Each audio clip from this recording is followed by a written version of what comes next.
Hello, hi friends. Welcome to another session. So இந்த செஷனில் நம்ம என்ன பார்க்க போகிறோம்னா ஏற்கனவே நம்ம ரெண்டு விஷயங்கள் பார்த்தோம். நாலேஜ் எப்படி டெவலப் பண்ணிக்கணும் அப்படிங்கிறத பற்றி பார்த்தோம், கம்ப்யூட்டரை பற்றி பார்த்தோம். ஸோ இந்த செஷனில் வந்து இன்புட் டிவைஸ் பற்றி பார்க்க போகிறோம். ஸோ இன்புட் டிவைஸ் வந்து என்ன அப்படின்னு பார்த்தீங்கன்னா ஒரு மைக்ரோஃபோன், அது வந்து ஒரு இன்புட் டிவைஸ். ஏன் அப்படின்னு சொன்னால் நம்மளுடைய வோக்கல்ஸையோ இல்லை ஒரு இன்ஸ்ட்ருமெண்ட்டையோ நம்ம ரெக்கார்ட் பண்ணுறதுக்கு நம்மளுக்கு என்ன வேணும் அப்படின்னு பார்த்தீங்கன்னா ஒரு மைக்ரோஃபோன் தேவைப்படுது.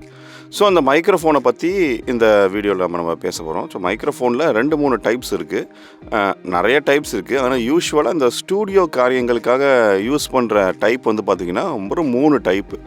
ஒன்று வந்து பார்த்திங்க டைனமிக் மைக்ரோஃபோன்.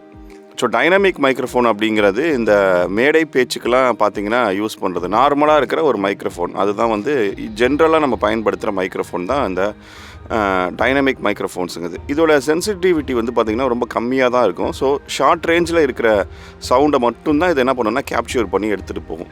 ஸோ இந்த மாதிரி மைக்ரோஃபோனுக்கு டைனமிக் மைக்ரோஃபோன்ஸ்னு சொல்லுவோம். இதோட யூசேஜ் பார்த்திங்க அப்படின்னு சொன்னால் ஒரு லைவ் பர்ஃபார்மன்ஸுக்கு நம்ம பயன்படுத்திக்கலாம், ஸ்டூடியோக்காகவும் பயன்படுத்திக்கலாம், பட் ரொம்ப கம்மியாக தான் இருக்கும். அடுத்தது பார்த்திங்கன்னு வச்சுக்கோங்க கண்டென்சர் மைக்ரோஃபோன். ஸோ இந்த கண்டென்சர் மைக்ரோஃபோன் தான் ஸ்டூடியோ எல்லாத்துலேயுமே வந்து பார்த்திங்கன்னா கண்டிப்பாக இது வச்சுருப்பாங்க. ஸோ கண்டென்சர் மைக்ரோஃபோனை பொறுத்த வரைக்கும் 2 டைப் ஆஃப் கண்டென்சர் மைக்ரோஃபோன் இருக்குது. ஒன்று வந்து ஸ்மால் டயஃப்ரம் கண்டென்சர் மைக்ரோஃபோன், இன்னொன்று வந்து large diaphragm condenser microphone. So small diaphragm condenser microphone யூஸ்வலாக வந்து இன்ஸ்ட்ருமெண்ட்ஸ் எடுக்கிறதுக்கு பயன்படுத்துவாங்க. இன்னொன்று பேர் என்னன்னா இன்ஸ்ட்ருமெண்ட் மைக்ரோஃபோனே சொல்லுவாங்க அதை. இன்னொன்று பார்த்தீங்க அப்படின்னு சொன்னால் லார்ஜ் டயஃப்ரம் கண்டென்சர் மைக், யூஸ்வலாக வோக்கல்ஸ் எடுக்கிறதுக்கு இல்லை இன்ஸ்ட்ருமெண்ட்ஸும் இதை நம்ம பயன்படுத்திக்கலாம், தப்பு கிடையாது. ஸோ இந்த கண்டென்சர் மைக்ரோஃபோன் ஏன் இவ்வளோ ஃபேமஸ் அப்படின்னு பார்த்தீங்கன்னா ஸ்டூடியோ காரியங்களுக்கு வந்து ஏன் இது வந்து அதிகமாக பயன்படுத்துன்னு பார்த்தீங்கன்னா ஒரு சென்சிட்டிவிட்டி. இது ரொம்ப சென்சிட்டிவாக இருக்கும், சவுண்டை வந்து ரொம்ப அழகாக கேப்சர் பண்ணும். ஸோ அந்த மாதிரி கேப்சர் பண்ணும்போது உங்களுக்கு ஸ்டூடியோவில் நீங்கள் உங்களுடைய பாட்டோட குவாலிட்டி வந்து பயங்கர ரிச்சாக இருக்கும். ஸோ அதனால தான் நம்ம என்ன பண்ணுறோன்னா கண்டென்சர் மைக்ரோஃபோன் வந்து இந்த மாதிரி காரியங்களுக்கு பயன்படுத்துகிறோம். இன்னொரு மைக்ரோஃபோன் பேர் பார்த்தீங்கன்னு வச்சுக்கோங்களேன் ribbon microphone. So ribbon microphone வந்து இதுவுமே வந்து இன்ஸ்ட்ருமெண்ட்ஸுக்கும் எடுத்துக்கலாம், வோக்கல்ஸுக்கும் எடுத்துக்கலாம். இது ரொம்ப அதிகமாக பார்த்துருக்க முடியாது. அதிகமாக கண்டென்சர் மைக்ரோஃபோன் தான் நிறையா ஸ்டூடியோஸில் இருக்கும். பட் ரிப்பன் மைக்ரோஃபோனு அப்படின்னு சொல்லிட்டு ஒரு மைக்ரோஃபோனும் இருக்குது, ஜஸ்ட் தெரிஞ்சு வச்சுக்கலாம். ஸோ இது இல்லாமல் வேறு என்ன இன்புட் டிவைசஸ் அப்படின்னு பார்த்தீங்கன்னா மிடி கீபோர்டு வந்து ஒரு இன்புட் டிவைஸ் தான். ஸோ மிடி இன்ஃபர்மேஷனை மட்டுமே என்ன பண்ணணும்னா சென்ட் பண்ணும், அது வந்து ஒரு இன்புட் டிவைஸு. அதுக்கப்புறம் லான்ச் பேடு மாதிரி, சின்ன பேடு மாதிரி, அக்காயில் எம்பிசி மாதிரி, இல்லை அப்படின்னு சொன்னால் ஆட்டம் ப்ரிசோனஸில் ஆட்டம் மாதிரி. ஸோ இந்த மாதிரி ட்ரம்மிங் மெஷின் நேட்டிவ் இன்ஸ்ட்ருமெண்ட்ஸோட மெஷின் 2. ஸோ இந்த மாதிரி ட்ரம்மிங் மெஷின்ஸ் இருக்குது. ஸோ இந்த மெஷின்ஸும் என்ன பண்ணும் அப்படின்னு சொன்னால் உங்களுக்கு மிடி டேட்டாஸை வந்து உள்ள இன்புட்டாக தான் அனுப்புது. ஸோ இந்த மாதிரி நிறைய இன்புட் டிவைசஸ் இருக்குது. பிரெத் கண்ட்ரோலர்னு சொல்லிட்டு ஒரு இன்புட் டிவைஸ் இருக்குது, நிறைய இன்புட் டிவைசஸ் இருக்குது. ஸோ இந்த இன்புட் டிவைசஸ் எல்லாமே என்ன பண்ண போகுதுன்னா நம்மளுடைய கம்ப்யூட்டருக்கு டேட்டாஸை உள்ளக்க அனுப்ப போகுது. அந்த டேட்டாஸை வந்து கம்ப்யூட்டர் எடுத்துக்கிட்டு ரெக்கார்டிங் சாஃப்ட்வேரில் ரெக்கார்ட் பண்ண போகுது. ஸோ இதுதான் இன்புட் டிவைசஸ். அடுத்து நம்ம பார்க்கணும் அப்படின்னு சொன்னால் output devices. So input devices பார்த்தாச்சு, அவுட்புட் டிவைசஸ் எதில் நம்ம கேட்குறோம்? நம்ம 2 வகையான அவுட்புட் டிவைசஸை ஸ்டூடியோஸில் வச்சுருக்கிறோம். ஒன்று பார்த்திங்கன்னா ஹெட்ஃபோன்ஸ், இன்னொன்று பார்த்திங்கன்னா ஸ்டூடியோ மானிட்டர்ஸ்.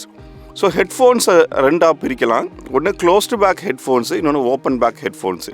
ஸோ அதோட ஹெட்ஃபோன்ஸில் வந்து பார்த்திங்கன்னா அந்த சைடில் இருக்க அந்த 2 லெஃப்ட் ரைட்டு அந்த பாக்ஸுமே வந்து பார்த்திங்கன்னா க்ளோஸ்டாக இருக்கும். ஸோ க்ளோஸ்டாக இருக்கும் போது எதுக்கு நம்மளுக்கு க்ளோஸ்டாக தேவை அப்படின்னு பார்த்தீங்கன்னா அதில் இருக்கிற சவுண்டு வந்து லீக் ஆகும்.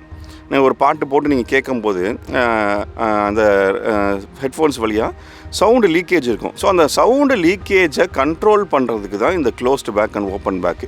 ஸோ க்ளோஸ்டு பேக் எங்கெங்கெல்லாம் பயன்படுத்துவோம்னா மிக்சிங் அண்ட் மாஸ்டரிங் பண்ணும்போது க்ளோஸ்டு பேக் பயன்படுத்துவோம், ரெக்கார்டிங் பண்ணும்போது க்ளோஸ்டு பேக் பயன்படுத்தலாம்.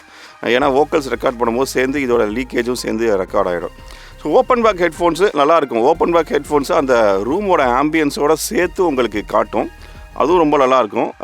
இப்போது எக்ஸாம்பிள் பார்த்திங்கன்னா பேயர் டைனமிக்கில் வந்து DT 770, பேயர் டைனமிக்கில் DT 990 ரெண்டுமே ஓப்பன் அண்ட் க்ளோஸ்டு பேக் ஹெட்ஃபோன்ஸுக்கு நல்ல ஒரு எக்ஸாம்பிள். அடுத்தது பார்த்திங்க அப்படின்னு சொன்னால் ஸ்டூடியோ மானிட்டர்ஸ் வந்து நார்மலாக இருக்க ஸ்பீக்கர்ஸ் கிடையாது. ஸோ நார்மலாக இருக்க ஸ்பீக்கர்ஸ்க்கும் ஸ்டூடியோ மானிட்டர்ஸ்க்கும் வித்தியாசம் இருக்குது. நீங்கள் ஸ்டூடியோ மானிட்டர்ஸை பயன்படுத்தி பார்த்தா தான் உங்களுக்கு அதோட டிஃப்ரென்ஸ் தெரியும். ஸ்டூடியோ மானிட்டர்ஸ் வந்து designed specially for studio purposes. So studio பர்பஸ்க்கு மட்டும் ஸ்பெஷலாக டிசைன் பண்ண தான் studio monitors. So studio monitors வந்து நம்மளுக்கு இனிஷியல் ஸ்டேஜில் தேவையில்லை, ஹெட்ஃபோன்ஸ் வச்சு நீங்கள் மானிட்டர் பண்ணிக்கலாம். பட் அது இருந்தால் ரொம்ப நல்லாயிருக்கும். ஸோ ஸ்டூடியோ மானிட்டர்ஸில் நிறைய டைப் இருக்குது. 5 இன்ச்சு கோன் உள்ளதுலேருந்து 8 இன்ச்சு கோன் உள்ளதெல்லாம் இருக்குது. உங்களுடைய ரூமுக்கு எது கம்ஃபர்டபுளாக இருக்குமோ அதுக்கேற்ற மாதிரி நம்ம என்ன பண்ணிக்கலாம்னா வாங்கி வச்சுக்கலாம். ஃப்ளாட்டான ரெஸ்பான்ஸ் ப்ரொடியூஸ் பண்ணுற மாதிரி நம்மளுக்கு ஒரு ஸ்டூடியோ மானிட்டர்ஸ் தேவை. ஸோ இன்றைக்கி நம்ம input devices and output devices பற்றி நம்ம படித்தோம். ஸோ அடுத்த வர செஷனில் வந்து இன்னும் நம்ம டீட்டெயிலாக இன்னும் நிறைய விஷயங்கள் நம்ம கற்றுக்கலாம். Okay, thank you friends. நம்ம இன்னொரு செஷனில் மீட் பண்ணலாம். தேங்க்யூ.